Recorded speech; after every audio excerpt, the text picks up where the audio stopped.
নমস্কার, জয় মা তারা, জয় মা ভবতারিণী, জয় মা ভবতারিণী। প্রিয় দর্শক বন্ধুরা, আশা করি সকলেই ভালো আছেন। আমি তান্ত্রিক জ্যোতিষ গৌতম চক্রবর্তী।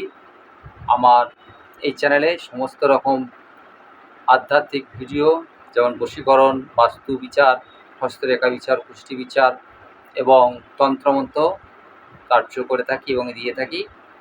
তো আজকে আমি যে বিষয় নিয়ে আলোচনা করব, একটি হস্তরেখা। যে সমস্ত নতুন গ্রাহক বা আমার চ্যানেলে যারা সাবস্ক্রাইব করেছেন আমার দর্শকবৃন্দরা, আমি প্রথম থেকে আমার ভিডিওটা দেখবেন। আমি প্রথম থেকে যে হস্তরেখা বিচার নিয়ে আমি আলোচনা করব, আপনারা নিজেদের হাত নিজেরাই বর্তমানে ভূত ভবিষ্যৎ এবং বর্তমান অবস্থা এবং ভবিষ্যতের অবস্থা কেমন হবে আপনারা নিজেরাই জানতে পারবেন।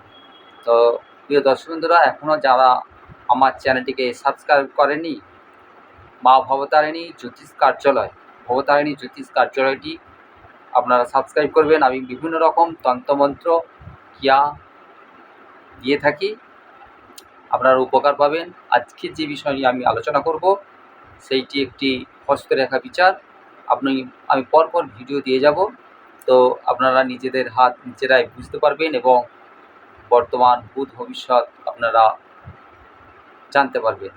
কারো কাছে যাওয়ার দরকার নেই, কারো কাছে টাকা পয়সা খরচ করে হাত দেখানো বা পুষ্টি নিয়ে যাওয়া। যদি কোনো সমস্যা বা জানা থাকে আমাকে ফোন নাম্বারে ফোন করবেন, আমি আপনাদের উত্তর দেওয়ার চেষ্টা করব। তো প্রিয় দর্শক বন্ধুরা, আজকে আমি যে বিষয় নিয়ে আলোচনা করব সেটা একটি হস্তরেখা বিচার। দেখুন, আমি একটা বোর্ডে একটা ডান হাত এঁকেছি। তো আগেই বলি, যারা হাত দেখবেন, তো প্রথম যদি ছেলে হন তা ছেলেদের ডান হাত এবং মেয়ে হন তাহলে মেয়েদের বাঁ হাত এটি দেখতে হয়। তা আজকে আমি একটা ডান হাত এঁকেছি, এটা ছেলে মেয়ে আপনারা উভয়ে বিবেচনা করে নিতে পারবেন। প্রথমে আপনাদের কয়েকটি রেখা, যে রেখাগুলো কমন সেগুলো জানা দরকার। এই কমন রেখা সবসময় থাকে, কিছু কিছু রেখা চেঞ্জ হয়। তো এটা হচ্ছে আয়ু রেখা, আর এটা হচ্ছে হৃদয় রেখা, এটা হচ্ছে শিরোরেখা। এই হচ্ছে তিনটে রেখা কমন, এইগুলো চেঞ্জ হয় না। প্রথম যদি আপনি হাত দেখেন যে আপনার এখন সময় ভালো যাচ্ছে না, তাহলে আপনি নিজের হাত নিজেই পরীক্ষা করুন। আমি যেভাবে বলছি, আমার এই চিত্রটাকে ফলো করবেন এবং আমার কথাগুলোকে ভালো করে শ্রবণ করবেন, তাহলেই বুঝতে পারবেন। প্রথমে আপনারা যখন হাতটা দেখবেন, হাতের মাউন্টগুলোকে ফলো করবেন। হাতের মাউন্ট কোন জায়গায়, প্রত্যেক আঙুলের গোড়ায় নিচে যে মাউন্ট থাকে, এটা হচ্ছে বৃহস্পতি, এটা বৃহস্পতির আঙুল। তাহলে বৃহস্পতির নিচে যে মাউন্টটা আছে এটা হচ্ছে বৃহস্পতি ক্ষেত্র। এটা হচ্ছে শনির আঙুল, এটা শনির নিচে যে মাউন্টটা আছে এটা শনির ক্ষেত্র। তারপরে যেটা আছে এটা হচ্ছে রবি, এটা হচ্ছে রবির ক্ষেত্র। এই রবির নিচে হচ্ছে রবির ক্ষেত্র। তারপরে আঙুলটা যেটা আছে এটা হচ্ছে বুধ, তাহলে বুধের ক্ষেত্র হচ্ছে এইটা, এটা হচ্ছে বুধের ক্ষেত্র। এবার দেখুন শুক্রের ক্ষেত্র হচ্ছে এইটা, এটা হচ্ছে শুক্রের ক্ষেত্র, এটা হচ্ছে শুক্রের ক্ষেত্র। এবার চন্দ্র হচ্ছে এখানে,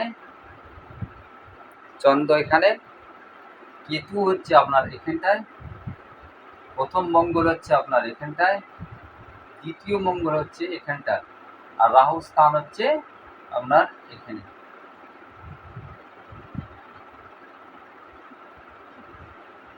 এটা হচ্ছে রাহু স্থান।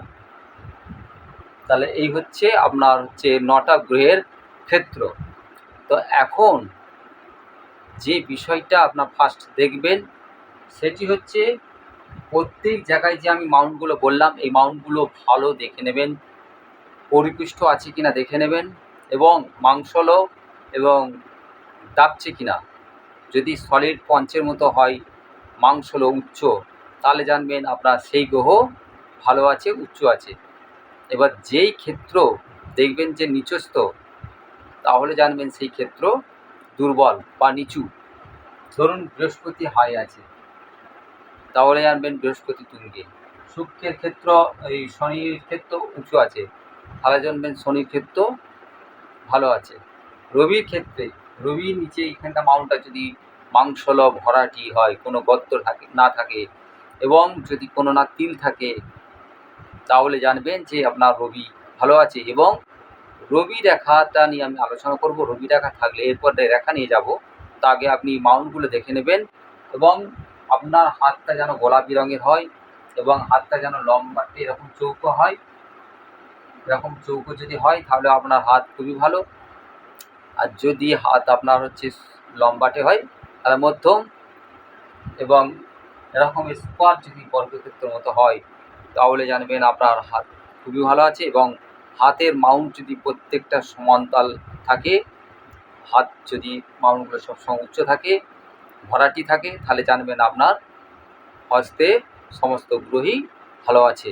এবং সমস্ত লাল রঙের যদি লালাভ আকার থাকে, তাহলে জানবেন আপনার গ্রহর ক্ষেত্র খুবই ভালো। এবং যে ক্ষেত্রে দেখবেন যে কালো তিল বা কাটাকুটি আছে, সেই ক্ষেত্রে জানবেন আপনার খুবই দুর্বল। আগে এইগুলো, এবং নখগুলোও দেখে নেবেন, নখে কোনো কালো দাগ আছে কিনা, সাদা ধপধপে কিনা, এ নিয়েও দেখতে শৌখিন নখ আছে কিনা। আর আঙুলগুলো দেখবেন সোজা পরিপুষ্ট আঙুল আছে কিনা।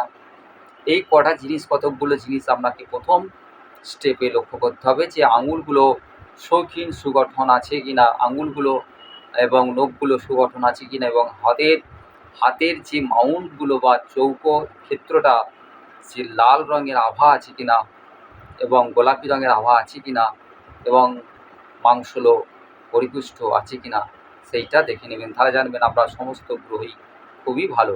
এবং বহু আগে বলে দিচ্ছি যে বহু রেখাযুক্ত জাল এক একজনের আছে, প্রচণ্ড হাতে রেখা।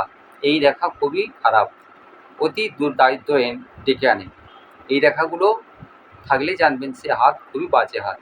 এইগুলো নানা ঝামেলা, নানা ঝঞ্ঝাট সবসময় লেগে থাকে এইগুলো। তো হাতে রেখা যত কম থাকবে, পরিপুষ্ট সলিড রেখা থাকবে, তাহলে জানবেন আপনার ক্ষেত্র খুবই ভালো, এবং আপনার গ্রহ ভালো স্থানে আছে। এবার বলি যে এই রেখা তিনটে চেঞ্জ হয়নি, আয়ুরেখা, শিরোরেখা আর হৃদয় রেখা। এই রেখাগুলো কোনো দিনই চেঞ্জ হয়নি, এইগুলো সবসময় থাকে। এবং এতে কি হয়, যে সময় সাপেক্ষে কারো যদি প্রবলেম হয়, তখন দেখা যাবে যে হাতের রেখায় ওইগুলো গ্যাপ হচ্ছে, বা জব চিহ্ন হচ্ছে, বা কালো তিল পড়ছে, বা স্টার পড়ছে, এইগুলো হতে সমস্যা দেখা দেয়। তা না হলে এই দেখা সবসময় ঠিকই থাকে।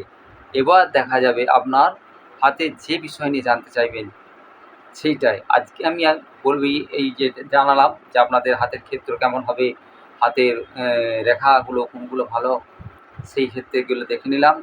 এরপরে আমি আপনাদেরকে আর একটা কথা বলবো, সেই কথা হচ্ছে আপনার